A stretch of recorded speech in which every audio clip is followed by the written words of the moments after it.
നിങ്ങൾ അറിഞ്ഞോ, കേരളത്തിന്റെ ഭൂപടം വീണ്ടും മാറ്റി വരയ്ക്കാനുള്ള ചർച്ചകൾ സജീവമാവുകയാണ്.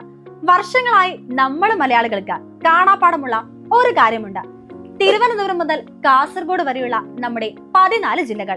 എന്നാൽ ഇപ്പോൾ തിരൂർ, നെയ്യാറ്റിൻകര, മൂവാറ്റുപുഴ ഈ 3 പ്രദേശങ്ങൾ ഒരൊറ്റ സ്വരത്തിൽ ആവശ്യപ്പെടുകയാണ്. എന്ത്? ഞങ്ങൾക്ക് ഞങ്ങളുടെ സ്വന്തം ജില്ല വേണമെന്ന്. ഇത് വെറുതെ ഒരു വൈകാരികമായ ആവശ്യമൊന്നുമല്ല. ഇതിന് പിന്നിൽ 1.5 ലക്ഷത്തോളം ആളുകൾ ഒപ്പിട്ട ഹർജികളുണ്ട്. നിയമസഭയിലെ ചൂടേറിയ ചർച്ചകളുമുണ്ട്. ഒപ്പം 2026 വരാനിരിക്കുന്ന നിയമസഭാ തിരഞ്ഞെടുപ്പിന്റെ വലിയൊരു രാഷ്ട്രീയം കൂടിയുണ്ട്. ഇന്ന് നമ്മൾ പരിശോധിക്കുന്നത് കേരളത്തിന്റെ അതിർത്തികൾ മാറ്റിവരയ്ക്കുമോ എന്നതാണ്. എന്തിനാണ് ഈ പുതിയ ജില്ലകൾ? എന്താണ് ഇതിന് പിന്നിലെ രാഷ്ട്രീയം?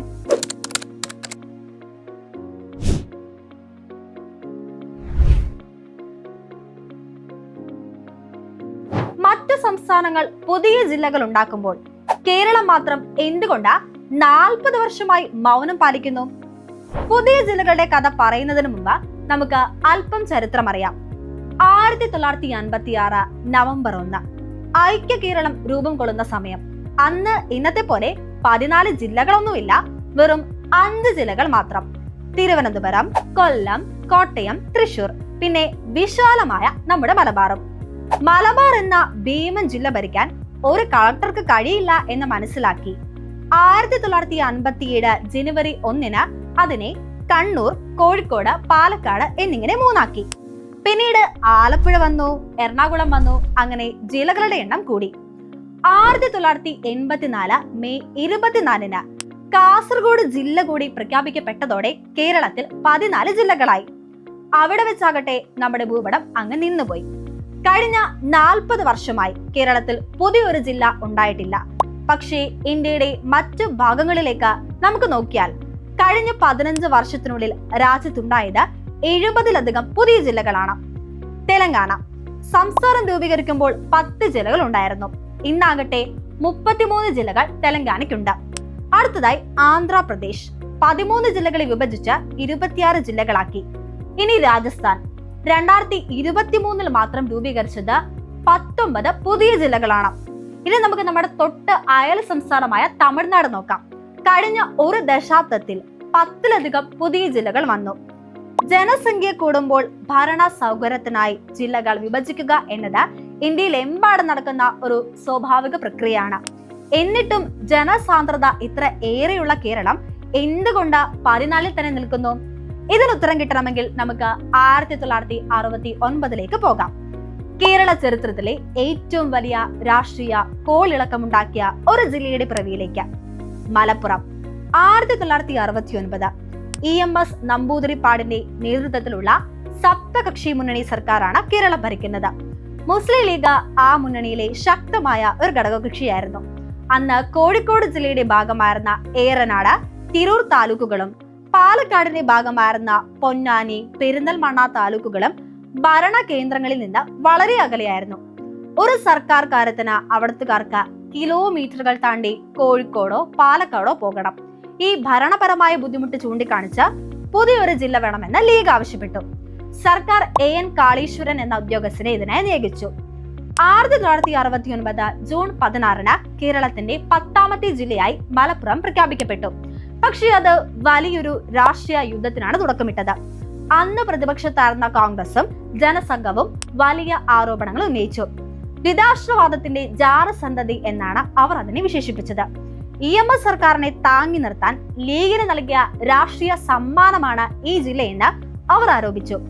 കേരള ഗാന്ധി K കേളപ്പന്റെ നേതൃത്വത്തിൽ വലിയ പ്രക്ഷോഭങ്ങൾ നടന്നു. മലപ്പുറം ജില്ല നിലവിൽ വന്നെങ്കിലും ആ രാഷ്ട്രീയ വിവാദം ഇന്നും കേരളത്തിന്റെ ഭരണസിരാ കേന്ദ്രങ്ങളിൽ ഒരു പ്രേതമായി അലഞ്ഞു നടപ്പുണ്ട്. ഒരു പുതിയ ജില്ല പ്രഖ്യാപിച്ചാൽ അത് സമുദായ പ്രീണനമാണോ, രാഷ്ട്രീയ അഡ്ജസ്റ്റ്മെന്റ് ആണോ എന്നുള്ള വിമർശനങ്ങൾ വരുമോ എന്ന ഭയം സർക്കാരുകൾക്കുണ്ട്. ആ ഭയമാണ് ഇപ്പോൾ തിരൂർ ജില്ലയ്ക്ക് വേണ്ടിയുള്ള ആവശ്യത്തെയും സങ്കീർണമാക്കുന്നത്. ഇന്ന് കേരളത്തിൽ ഏറ്റവും കൂടുതൽ ജനങ്ങളുള്ള ജില്ല ഏതാണെന്ന് ചോദിച്ചാൽ അതിന് ഒറ്റ ഉത്തരമേ ഉള്ളൂ: മലപ്പുറം. 1969 ജില്ല രൂപീകരിക്കുമ്പോൾ 14 ലക്ഷമായിരുന്നു ജനസംഖ്യ. ഇന്നത് 45 ലക്ഷത്തിന് മുകളിലാണ്. കേരളത്തിലെ ആകെ ജനസംഖ്യയുടെ വലിയൊരു ശതമാനം. ഇവിടെയാണ് തിരൂർ എന്ന പുതിയ ജില്ലയുടെ പ്രസക്തി വരുന്നത്. മലപ്പുറത്തെ ഇന്നത്തെ അവസ്ഥയൊന്ന് നോക്കൂ. ഒരു കളക്ടറേറ്റ്. അവിടെ എത്തുന്ന ഫയലുകളുടെ എണ്ണമാകട്ടെ ഊഹിക്കാവുന്നതിലും അപ്പുറമാണ്. 16 നിയമസഭാ മണ്ഡലങ്ങൾ. ഏറ്റവും വലിയ വിദ്യാഭ്യാസ പ്രതിസന്ധിയോ SSLC പാസ്സാകുന്ന കുട്ടികൾ 77,000-ന് മുകളിലാണെങ്കിൽ അവിടെയുള്ള +1 സീറ്റുകളോ വെറും 63,000-ഓളം മാത്രമാണ്. 16 കണക്കിന് വിദ്യാർത്ഥികൾക്കാണ് പഠിക്കാൻ സീറ്റ് ഇല്ലാത്തത്. വലിയൊരു ജനക്കൂട്ടത്തെ ഒരു കുടക്കീഴിൽ ഭരിക്കാൻ കഴിയാത്തതിന്റെ ഭരണപരമായ പരാജയം തന്നെയാണത്. അതുകൊണ്ടാണ് മുസ്ലിം ലീഗിന്റെ തിരൂർ MLA കുറുക്കോളി മൊയ്തീൻ നിയമസഭയിൽ ഈ ആവശ്യം ഉന്നയിച്ചത്. താനൂർ, തിരൂരങ്ങാടി, പൊന്നാനി, തിരൂർ എന്നീ താലൂക്കുകൾ ചേർത്ത ഒരു തീരദേശ ജില്ല. തീരദേശ മേഖലയിലെ ജനങ്ങളുടെ സാമ്പത്തികവും സാമൂഹികമായ ഉന്നമനത്തിന് കൃത്യമായ ഫോക്കസ് കിട്ടാൻ ഈ വിഭജനം അനിവാര്യമാണെന്ന്. ഇനി വടക്ക് തിരൂരിൽ ജനസംഖ്യയാണ് ബുദ്ധിമുട്ടെങ്കിൽ തെക്ക് നെയ്യാറ്റിൻകരയിൽ പുതിയ ജില്ല ചോദിക്കാൻ കാരണം എന്താണ്? വികസനമാണ്. തിരുവനന്തപുരം ജില്ല വിഭജിച്ച് നെയ്യാറ്റിൻകര കേന്ദ്രീകരിച്ച് പുതിയ ജില്ല വേണമെന്ന ആവശ്യത്തിന് വർഷങ്ങളുടെ പഴക്കം തന്നെയുണ്ട്. എന്നാൽ വിഴിഞ്ഞം അന്താരാഷ്ട്ര തുറമുഖം പ്രവർത്തനം സജ്ജമായതോടെയാണ് ഈ ആവശ്യം ഒന്നുകൂടി സ്ട്രോങ് ആയത്. എന്തുകൊണ്ടാണ്? വിഴിഞ്ഞം ഒരു സാധാരണ തുറമുഖമല്ല, ഇന്ത്യയിലെ തന്നെ ഏറ്റവും വലിയ ഡീപ് വാട്ടർ ട്രാൻസ്ഷിപ്മെന്റ് പോർട്ടുകളിൽ ഒന്നാണ്. ഇത് നെയ്യാറ്റിൻകര താലൂക്കിലാണ് സ്ഥിതി ചെയ്യുന്നത്. തുറമുഖം വരുന്നതോടെ ഈ മേഖലകളിലേക്ക് വലിയ തോതിൽ വ്യവസായങ്ങൾ വരും. ആയിരക്കണക്കിന് തൊഴിലവസരങ്ങൾ സൃഷ്ടിക്കപ്പെടും. ജനസാന്ദ്രത കൂടും. ഇതിനെയെല്ലാം നിയന്ത്രിക്കാനും ഈ വികസനത്തിന്റെ ഗുണം സാധാരണക്കാരിലേക്ക് കൃത്യമായി എത്തിക്കാനും അവിടെ ശക്തമായ ഒരു ഭരണ സംവിധാനം വേണം. നെയ്യാറ്റിൻകരയും കാട്ടാക്കടയും ചേർത്തൊരു ജില്ല വന്നാൽ തെക്കൻ കേരളത്തിന്റെ സാമ്പത്തിക മുഖം തന്നെ അത് മാറ്റും. വെറുതെ ഒന്നുമല്ല CPM MLA K. അൻസലന്റെ നേതൃത്വത്തിൽ 600,000 പേർ ഒപ്പിട്ട നിവേദനം മുഖ്യമന്ത്രി പിണറായി വിജയന് നൽകിയിരിക്കുന്നത്. ഇനി നമുക്ക് മധ്യ കേരളത്തിലേക്ക് നോക്കാം. കൃഷിയെ മാത്രം ആശ്രയിച്ച് ജീവിക്കുന്ന ഒരു ജനതയുടെ സ്വപ്നത്തിലേക്ക്. മൂവാറ്റുപുഴ, എറണാകുളം, ഇടുക്കി ജില്ലകളുടെ അതിർത്തികൾ പങ്കിടുന്ന പ്രദേശങ്ങൾ. തൊടുപുഴ, മൂവാറ്റുപുഴ, കോതമംഗലം, പിറവം, പാല ഇവയെല്ലാം കാർഷിക മേഖലകളാണ്. എറണാകുളം എന്ന് പറയുന്നത് വലിയൊരു വ്യവസായ IT നഗരമാണ്. ഇടുക്കി ആകട്ടെ ടൂറിസവും ഹൈറേഞ്ചും. ഇതിനിടയിൽ പെട്ടുപോകുന്ന ഈ കാർഷിക മേഖലയിലെ കർഷകരുടെ പ്രശ്നങ്ങൾക്ക് കൃത്യമായ പരിഹാരം കാണാൻ ഒരു കാർഷിക ജില്ല എന്ന ആശയമാണ് മുൻ MLA ജോസഫ് വാഴക്കൻ ഉൾപ്പെടെയുള്ളവർ മുന്നോട്ട് വെക്കുന്നത്. ഇതൊരു പുതിയ കാര്യമൊന്നുമല്ല കേട്ടോ. 1982 അന്നത്തെ മുഖ്യമന്ത്രി K. കരുണാകരൻ ഇതിനായി മുൻ ചീഫ് സെക്രട്ടറി ഡോക്ടർ ബാബു പോളിന്റെ നേതൃത്വത്തിൽ ഒരു കമ്മീഷനെ വെച്ചിരുന്നു. മൂവാറ്റുപുഴ ജില്ല വരും എന്നാണ് അന്ന് എല്ലാവരും ഉറപ്പിച്ചത്. പക്ഷെ ആ ഫയൽ എവിടെയോ പോയി. 40 വർഷമായി ആ ജനത ഒരു കാർഷിക ജില്ലക്കായി കാത്തിരിക്കുകയാണ്.